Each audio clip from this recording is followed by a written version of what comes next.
Assalamu alaikum. Hello guys. Welcome you all to Sun English Club. Today I will tell you about the most terrifying and interesting topic of English grammar, transformation of. Sentences. So, Let's start. Transformation জিনিসটা কি? হ্যাঁ, transformation অর্থ হচ্ছে পরিবর্তন। English গ্রামারে এই transformation জিনিসটা দুইটা জিনিসের উপর বেস করে হয়। একটা হচ্ছে বেসড অন স্ট্রাকচার অর্থাৎ কাঠামোগত এবং বেসড অন মিনিং অর্থাৎ অর্থগত। এখন এই ট্রান্সফরমেশন অফ সেন্টেন্সের সিম্পল কমপ্লেক্স কম্পাউন্ডের বেলায় আমরা স্ট্রাকচারাল পরিবর্তন দেখতে পাবো। এখন সিম্পল কমপ্লেক্স কম্পাউন্ড যখন আমরা ট্রান্সফর্ম করব, পরিবর্তন করব একটা থেকে অন্যটায়, তখন আমরা ফ্রেজ এবং ক্লজের খেলা দেখতে পাবো। এখন ফ্রেজ এবং ক্লজ সম্পর্কে আমাদেরকে ভালো ধারণা রাখতে হবে। ফ্রেজ কি? ফ্রেজ হচ্ছে এমন শব্দগুচ্ছ যার মধ্যে ফাইনাইট ভার্ব নাই, আর ক্লজ হচ্ছে এমন বাক্যাংশ যার মধ্যে একটি ফাইনাইট ভার্ব ও একটি সাবজেক্ট রয়েছে। এখন দেখা যাক যে সিম্পল কমপ্লেক্স কম্পাউন্ডে ফ্রেজ এবং ক্লজের ব্যাপারটা কি।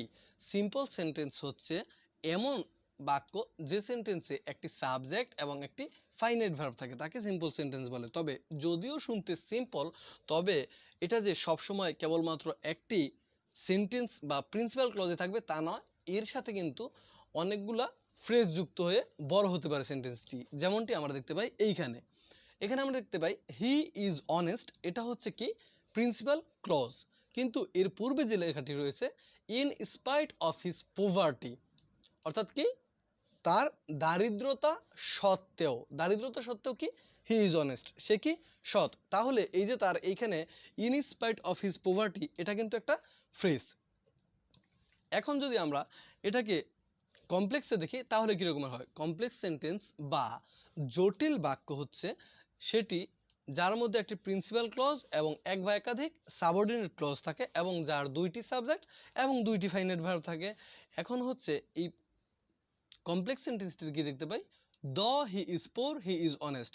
এখন এই হি ইজ অনেস্ট, সে হয় সৎ, এটা হচ্ছে প্রিন্সিপাল ক্লজ। কেন প্রিন্সিপাল ক্লজ? কারণ সে স্বাধীনভাবে নিজেই তার অর্থ প্রকাশ করতে পারতেছে, অন্য কোনো সেন্টেন্সের উপর বা ক্লজের উপর তার ডিপেন্ড করতে হচ্ছে না। কিন্তু এই পাশে বাম পাশে যে দেখতে পাই হি ইজ পোর, যদিও সে গরিব। এখানে যদিও সে গরিবের যদিও সে গরিব, তাহলে একটা আকাঙ্ক্ষা থেকে যায় শোনার যে যদিও সে গরিব তো কি হয়েছে। এখন এই যদিও সে গরিব, হি ইজ অনেস্ট, সে সৎ। এখন হচ্ছে তাহলে দেখা যায় এটা একটা সাবঅর্ডিনেট ক্লজ এবং এটা নির্ভরশীল কার উপর, হি ইজ অনেস্ট এই ক্লজটির উপর অর্থাৎ প্রিন্সিপাল ক্লজের উপর। কিন্তু এই সাবঅর্ডিনেট ক্লজের ক্ষেত্রে আরেকটা জিনিস রয়েছে, সেটা হচ্ছে সাবঅর্ডিনেট কনজাংশন। আর এই সাবঅর্ডিনেট কনজাংশন সাবঅর্ডিনেট ক্লজকে প্রিন্সিপাল ক্লজের সাথে যুক্ত করতে সহায়তা করে। এখন যখন এটা কম্পাউন্ড নিয়ে যাব তাহলে দেখতে কিরকমের হবে ক্লজটা। সেটা হচ্ছে কম্পাউন্ড বা যৌগিক বাক্য হচ্ছে দুইটি প্রিন্সিপাল ক্লজের সমন্বয়ে গঠিত, কিন্তু এই আলাদাভাবে যোগ্যতা রাখে কম্পাউন্ড সেন্টেন্সের দুই পাশের, অর্থাৎ যেই আমরা কোঅর্ডিনেটিং কনজাংশন দেখতে পারবো তার দুই পাশে যেই সেন্টেন্স থাকবে বা ক্লজ থাকবে, সেই ক্লজ দুটো কিন্তু আলাদাভাবে প্রিন্সিপাল ক্লজ। কিভাবে? হি ইজ পোর, সে গরিব, বাট হি ইজ অনেস্ট, কিন্তু সে সৎ। এবার দেখতে পাই এই যে হি ইজ পোর, সে গরিব, হি ইজ অনেস্ট, সে সৎ, এই দুটোই কিন্তু আলাদাভাবে প্রিন্সিপাল ক্লজ, কিন্তু কোঅর্ডিনেটিং কনজাংশন দ্বারা এরা যুক্ত হয়েছে। আর কোঅর্ডিনেটিং কনজাংশন দ্বারা যুক্ত হওয়ার কারণে এই দুটোই কিন্তু পরে কোঅর্ডিনেটিং ক্লজে পরিণত হয়। অর্থাৎ দেখতে পেলাম যে সিম্পল কমপ্লেক্স কম্পাউন্ডে পুরোটাই ফ্রেজ এবং ক্লজের খেলা। এখন আমরা এই সিম্পল কমপ্লেক্স কম্পাউন্ড যদি সিম্পল থেকে কমপ্লেক্স অথবা সিম্পল থেকে কম্পাউন্ড, কম্পাউন্ড থেকে কমপ্লেক্স, কম্পাউন্ড থেকে সিম্পলে আনতে চাই, তাহলে কিছু কমন পরিবর্তন ঘটে। সেই কমন পরিবর্তনগুলো কি এক নজরে দেখে নেওয়া যাক। সেটা হচ্ছে যে কমপ্লেক্স থেকে যদি আমি কম্পাউন্ডে নিই তাহলে কীরকমের হয়। কমপ্লেক্সের যে চিহ্ন থাকে যেমন অলদো, এই সাবঅর্ডিনেট ক্লজের যে সাবঅর্ডিনেট কনজাংশনটা থাকে সেটা থাকবে না এবং কমপ্লেক্স সেন্টেন্সের যে কমা আছে তার পরিবর্তে একটা কোঅর্ডিনেটিং কনজাংশন বসাতে হবে। অর্থাৎ এখানে সাবঅর্ডিনেট কনজাংশনটা থাকবে না এবং এই মাঝখানের কমার পরিবর্তে কম্পাউন্ড করতে গেলে একটা কোঅর্ডিনেটিং কনজাংশন বসাতে হবে। আবার যদি এই কম্পাউন্ডকে অথবা কমপ্লেক্সকে আমি সিম্পলে আনতে চাই, তাহলে যেই কমপ্লেক্সের একটি সাবঅর্ডিনেট এবং একটি প্রিন্সিপাল ক্লজে থাকে, এখানকার সাবঅর্ডিনেট ক্লজের যে সাবঅর্ডিনেট কনজাংশন আছে সেটি আমি রাখতে পারবো না, এবং এটাকে একটা ফ্রেজে পরিণত করতে হবে। অর্থাৎ এটা আর সাবঅর্ডিনেট ক্লজে রাখলে চলবে না, এটা একটা ফ্রেজে পরিণত করতে হবে। আর কম্পাউন্ড থেকে যদি আমি সিম্পল করতে চাই, তাহলে হচ্ছে এই দুইটা সাবজেক্ট থেকে একটি সাবজেক্ট রাখা যাবে এবং দুইটি প্রিন্সিপাল ক্লজ থেকে একটি প্রিন্সিপাল ক্লজ রেখে অন্যগুলোকে আমার একটা ফ্রেজে পরিণত করতে হবে, এবং মাঝখানে যে কোঅর্ডিনেটিং কনজাংশনটা থাকবে সেই কোঅর্ডিনেটিং কনজাংশনটাকে কি করতে হবে, বিদায় জানাতে হবে। আমি খুব সহজে মাত্র 10টা রুলসের মধ্যে বলা যায় সিম্পল কমপ্লেক্স কম্পাউন্ডকে নিয়ে এসেছি। আশা করা যায় 80%-এরও অধিক সিম্পল কমপ্লেক্স কম্পাউন্ড তোমরা এর মধ্যেই পেয়ে যাবে। যেমন সিম্পলের চিহ্নগুলো কি, কমপ্লেক্সের চিহ্নগুলো কি, কম্পাউন্ডের চিহ্নগুলো কি, এভাবে মনে রাখতে হবে। Too dot dot to, so dot dot that, very dot dot and, in spite of despite, দল দ, বাট, বাই প্লাস জিরান থাকলে ইফ যুক্ত অ্যাফার্মেটিভ প্লাস বাই প্লাস ভার্বের সাথে ING, imperative dot dot and. আমি একটি একটি করে গুছিয়ে বুঝিয়ে বলতেছি। টু ডট ডট টু, এতই যে ডট ডট না, অর্থাৎ এতই যে ডট ডট না, এই ডট ডটের মাঝখানে সেন্টেন্সের কোনো অংশ বসবে, এটা থাকলে আমরা কি দিব, কমপ্লেক্সে নিয়ে যাব। আর এই প্রথম টু এর পরিবর্তে টি ডাবল এর পরিবর্তে সো, এবং দ্বিতীয় টু এর পরিবর্তে দ্যাট বসাবো। আর এটাকে যখন কম্পাউন্ড করা হবে তখন সো দ্যাটের পরিবর্তে বা টু ডট ডট টু এর পরিবর্তে কি বসবে, ভেরি ডট ডট এন্ড। কিভাবে, হি ইজ টু উইক, সে এতই দুর্বল, টু ওয়াক, যে সে হাঁটতে পারে না। এখন যদি এটাকে আমি কমপ্লেক্স করি, তাহলে আমার কথা হচ্ছে এখানে সিম্পলে ছিল, আমরা দেখতে পাচ্ছিলাম একটা প্রিন্সিপাল ক্লজ ছিল আর হচ্ছে একটাই ভার্ব ছিল। এখন আমাকে কি করতে হবে, দুইটা ফাইনাইট ভার্ব এখানে তৈরি করতে হবে। দুইটা প্রিন্সিপাল ক্লজ, মানে একটা প্রিন্সিপাল ক্লজ আর একটা হচ্ছে সাবঅর্ডিনেট ক্লজ থাকবে, কিন্তু সাবজেক্ট কিন্তু দুইটা হয়ে যাবে এবং দুইটা ভার্ব হয়ে যাবে। যেমন হি ইজ সো ওয়েক, সে এতই দুর্বল। এখন আমি কি নিয়ে আসছি, দ্যাট, যে। দ্যাটটা কোত্থেকে আসলো, আমি বলেছিলাম যে পরবর্তী টু এর পরিবর্তে কি আসবে, দ্যাট আসবে। That he can not walk, এখানে একটা সাবজেক্ট, এখানে একটা সাবজেক্ট।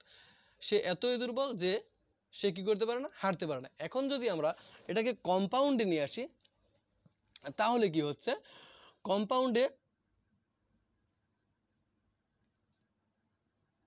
হি ইজ ভেরি ওয়েক, এই ভেরিটা কোত্থেকে আসছে, এই টু এর পরিবর্তে যে এতই দুর্বল যে সে হাঁটতে পারে না, তো হি ইজ ভেরি ওয়েক, সে খুবই দুর্বল বা অনেকই দুর্বল, অ্যান্ড এবং এটা হচ্ছে কি, কোঅর্ডিনেটিং কনজাংশন। এই কোঅর্ডিনেটিং কনজাংশন দ্বারা আমরা কি করতেছি, এই দুইটা প্রিন্সিপাল ক্লজকে যুক্ত করতেছি। হি ক্যান নট ওয়াক, সে এতই দুর্বল যে, এই যে প্রথমটা একটা নিজেই প্রিন্সিপাল ক্লজ যে হি ইজ ভেরি ওয়েক, সে খুব দুর্বল। এবার হি ক্যান নট ওয়াক, সে কি করতে পারে না, হাঁটতে পারে না। He is very weak and he can not walk, এইভাবে। এখন যদি আবার সিম্পল যায়, এটাতে কি আছে, ইনস্পাইট অফ ডেসপাইট থাকলে আমরা দল দ দিয়ে করব। ইনস্পাইট অফ ডেসপাইট, এই দুটার অর্থ হচ্ছে সত্ত্বেও। এখন দল দ অর্থ হচ্ছে দ মানে যদিও, অল দ মানে তথাপি। In spite of his poverty he is honest, তার চরম দারিদ্রতা থাকা সত্ত্বেও অথবা অনেক দারিদ্রতা থাকা সত্ত্বেও সে কি, সৎ। এখন এটা বলছি, দ হি ইজ পুর, যদিও সে গরিব, হি ইজ অনেস্ট, কিসে, সে সৎ। এখন এটাকে আবার বাট দিয়ে করব, বাট কোঅর্ডিনেটিং কনজাংশনটা দিয়ে করলে কি হয়, হি ইজ পোর, সে গরিব, এখানে একটা সাবজেক্ট এবং একটা হেল্পিং ভার্ব। এবার এটা হচ্ছে কোঅর্ডিনেটিং কনজাংশন বিপরীতমুখী বোঝাতে, যে সে গরিব বাট কিন্তু হি ইজ অনেস্ট, সে কি, সৎ। এবার যদি বাই প্লাস জিরান্ট থাকে, বাই প্লাস জিরান্ট থাকলে অর্থাৎ ভার্বের সাথে আইএনজি থাকলে বাইয়ের পরে আমরা ইফ যুক্ত অ্যাফার্মেটিভ দিব। বলছিলাম যে বাই রিডিং অ্যাটেন্টিভলি, মনোযোগ সহকারে পড়লে বা পড়ে, ইউ উইল পাস, মনোযোগ সহকারে যদি পড়ো তাহলে তুমি কি করবা, পাস করবা। এবার এটাকে আমরা বলছিলাম যে ইফ যুক্ত একটা অ্যাফার্মেটিভ সেন্টেন্স দিব। যেমন ইফ ইউ রিড অ্যাটেন্টিভলি, যদি তুমি মনোযোগ সহকারে পড়ো তাহলে কি হবে, ইউ উইল পাস, তাহলে তুমি কি করবা, পরীক্ষায় পাস করবা। এখন এটাকে যখন আমি কম্পাউন্ড করব তখন এই ইফ যুক্ত অ্যাফার্মেটিভ যে সেন্টেন্সটা আছে সেটাকে imperative dot dot and, imperative দিলে আমরা জানি যে সাবজেক্টটা কি হয়ে যায়, উজ্জ্ব হয়ে যায়। যেমন ইফ ইউ রিড অ্যাটেন্টিভলি, যদি তুমি সৎভাবে পড়ো, কাকে, তোমাকে বলছে। এখন এই ইউটা উজ্জ্ব হয়ে গেছে, এখানে বলছি রিড অ্যাটেন্টিভলি, মনোযোগ সহকারে পড়ো। আর কোঅর্ডিনেটিং কনজাংশন কি দিয়েছি, এন্ড, এবং ইউ উইল পাস, মনোযোগ সহকারে পড়ো, তুমি পাস করবে। উইথাউট প্লাস জিরান থাকলে, পূর্বেটা ছিল বাই প্লাস জিরান্ট, আর এটা হচ্ছে without plus gerund. Without plus gerund থাকলে ইফ যুক্ত নেগেটিভ অথবা আনলেস, যদি আনলেস দেওয়া হয় তাহলে আর নেগেটিভ দেওয়ার প্রয়োজন নাই, কারণ হচ্ছে আনলেস নিজেই হচ্ছে নেগেটিভ, তাহলে এরপর আর নেগেটিভ কথা বলার বা নেগেটিভ শব্দ প্রয়োগ করার প্রয়োজন নাই। যেমন without reading attentively you will fail, তুমি যদি মনোযোগ সহকারে না পড়ো তাহলে কি করবা, পরীক্ষায় অকৃতকার্য হবা। এখন এটা আমি ইফ দিয়ে বলছি, if you don't read attentively you will fail. এখন যদি এটা আনলেস দিয়ে করতাম এভাবে হতো, unless you read attentively you will fail. Unless দিলে আর এই ডোন্টের ব্যবহার হতো না। এবার এটাকে যদি কম্পাউন্ডে নেই তাহলে কি হবে, ইম্পারেটিভ ডট ডট অর, অর্থাৎ ইম্পারেটিভ দিয়ে or, read attentively or you will fail, পড়ো অথবা নতুবা তুমি কি করবা, ফেল করবা। বাক্যে আইএনজি যুক্ত ভার্ব থাকলে, বাক্যে আইএনজি যুক্ত ভার্ব থাকলে এস, সিন্স, হোয়েন, যেটা যখন প্রয়োজন তখন ব্যবহৃত হবে। এটা আবার কম্পাউন্ড নিলে কি হবে, এন্ড, এটার স্ট্রাকচারটা এরকম, subject plus verb plus and plus subject plus verb. Going home I found him ill, বাড়িতে যেয়ে আমি তাকে অসুস্থ অবস্থায় পেয়েছিলাম। এখন যেহেতু বাড়িতে যাওয়ার সময় বুঝাইছে, বা বাড়িতে যে সময়টাতে বাড়িতে পৌঁছেছিল ওই সময়টা বুঝাইছে, তাই এই জন্য কি ব্যবহার করা হয়েছে, when. When I went home, যখন আমি বাড়িতে গিয়েছিলাম, আই ফাউন্ড হিম ইল, আমি তাকে কি পেয়েছিলাম, অসুস্থ অবস্থায় পেয়েছিলাম। এখন এটাকে যদি আমি আবার কম্পাউন্ডে নিয়ে আসি তাহলে কি হচ্ছে, আই ওয়েন্ট হোম, আমি বাড়িতে গিয়েছিলাম, অ্যান্ড আই ফাউন্ড হিম ইল, এবং আমি তাকে অসুস্থ পেয়েছিলাম। তাহলে কি, এখানেও আমরা একই দেখতে পাচ্ছি যে দুইটা প্রিন্সিপাল ক্লজ একটা কোঅর্ডিনেটিং কনজাংশন দ্বারা যুক্ত হয়ে কোঅর্ডিনেটিং ক্লজে পরিণত হয়েছে। বাক্যে যদি ইনফিনিটিভ থাকে, অর্থাৎ টু প্লাস ভার্ব থাকলে সো দ্যাট অথবা ইন অর্ডার দ্যাট ব্যবহার করে সেটাকে কমপ্লেক্স করা যায়। আর কম্পাউন্ড করতে হলে when to dot dot and অথবা সো, যেটা যায় যে সেন্টেন্সের সাথে সেরকম ব্যবহার করতে হবে। যেমন I came to market to buy some books, আমি বাজারে এসেছিলাম কিছু বই কেনার জন্য। এখন এটাকে সুদের দিয়ে কিভাবে করা যায়, আই কেম টু মার্কেট, আমি বাজারে এসেছিলাম, এই টু এর পরিবর্তে এখানে সো দ্যাট ব্যবহৃত হয়েছে। এখানে কিন্তু ইন অর্ডার দ্যাট ব্যবহার করলেও হবে, যে আই কেম টু মার্কেট, আমি মার্কেটে এসেছি, সো দ্যাট, যাতে করে আই কুড, আমি কিনতে পারি, I could buy some books, আমি কিছু বই কিনতে পারি। এবার এটাকে went to dot dot and দিয়ে কিভাবে করা যায়, I went to buy some books, আমি বাজারে গিয়েছিলাম কিছু বই কিনতে, so I come to market, যে I want to buy some books, আমি কিছু বই কিনতে যাচ্ছিলাম, তাই আমি কোথায় এসেছি, বাজারে এসেছি। বাক্যে because of, on account of, owing to, due to, এগুলোর অর্থ হচ্ছে জন্য, কোনো কারণে, এরকম এগুলো থাকলে হচ্ছে অ্যাজ, সিন্স, বিকজ, এগুলো ব্যবহার করে কমপ্লেক্স সেন্টেন্স তৈরি করতে হয়। আর এটার কম্পাউন্ডে কোঅর্ডিনেট কনজাংশন হিসাবে বেশিরভাগ ক্ষেত্রে অ্যান্ড ব্যবহৃত হয়। যেমন he could not come because of his illness, সে কি করে নাই, আসতে পারেনি, কারণ কি, তার অসুস্থতার কারণে।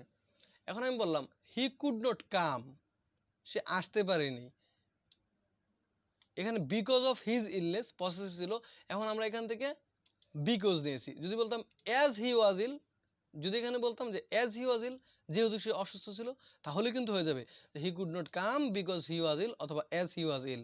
এখন এটাকে যদি অ্যান্ড দিয়ে করি তাহলে হচ্ছে প্রথমে একটা সাবজেক্ট নিয়ে নিচ্ছি, হি ওয়াজ ইল, সে অসুস্থ ছিল, অ্যান্ড, এবং হি কুড নট কাম, এজন্য কি করতে পারে নাই, সে আসতে পারে নাই। বাক্যে ব্যক্তি, বস্তু, প্রাণী, স্থান, সময় এগুলো থাকলে হু, হুম, হুয়েন, হোয়ার, হুইচ যেখানে যেটা যায়, যেমন হু হবে হু হুম ব্যক্তির ক্ষেত্রে, হোয়েন সময় বুঝালে, হোয়ার স্থান বুঝালে, হুইচ কোনো ইতরবাচক প্রাণীর ক্ষেত্রে ব্যবহৃত হবে। আর এগুলো হচ্ছে কি অ্যান্ড ব্যবহৃত হবে before till relative pronoun plus verb plus ING এরকম ভাবে হবে। I saw a flying bird, আমি একটি উড়ন্ত পাখি দেখলাম। এটা হচ্ছে সিম্পল। এটা যদি আমি কমপ্লেক্স করি, আই স এ বার্ড, আমি একটি পাখি দেখেছি, হুইচ ওয়াজ ফ্লাইং যেটা কিনা উড়ছিল। এখানে হুইচটা হচ্ছে কি এই দুইটার মধ্যে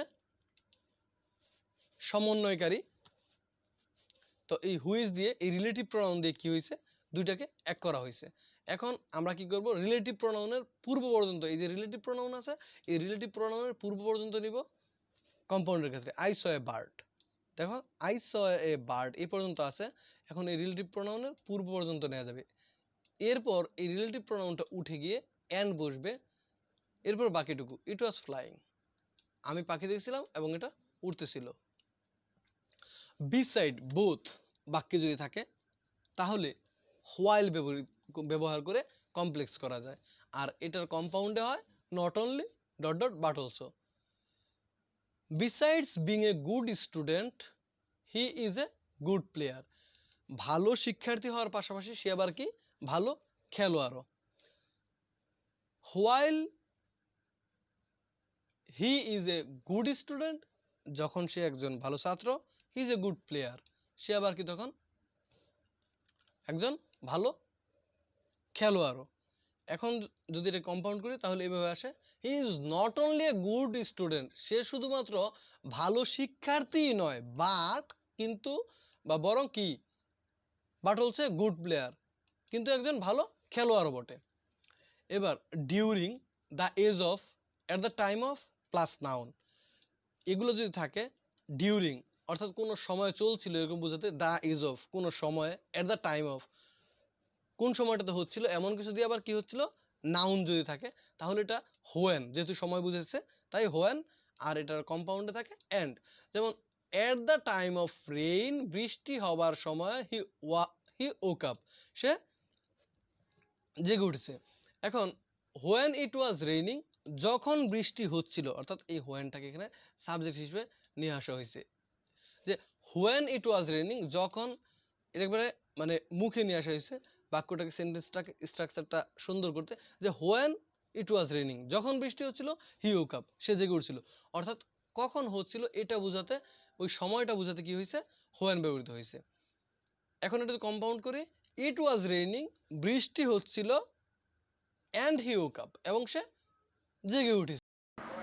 তাহলে আমাদের ভিডিওটি কেমন লাগলো আর কি কি বিষয়ে জানতে চাও, গ্রামারের কোন বিষয়ের উপর ভিডিও পেতে চাও, কমেন্ট বক্সে কমেন্ট করো। ভিডিওটি ভালো লাগলে লাইক করো, আর যারা এখন সাবস্ক্রাইব করনি তারা সাবস্ক্রাইব করে বেল বাটনে একটা ক্লিক করে দাও। ধন্যবাদ।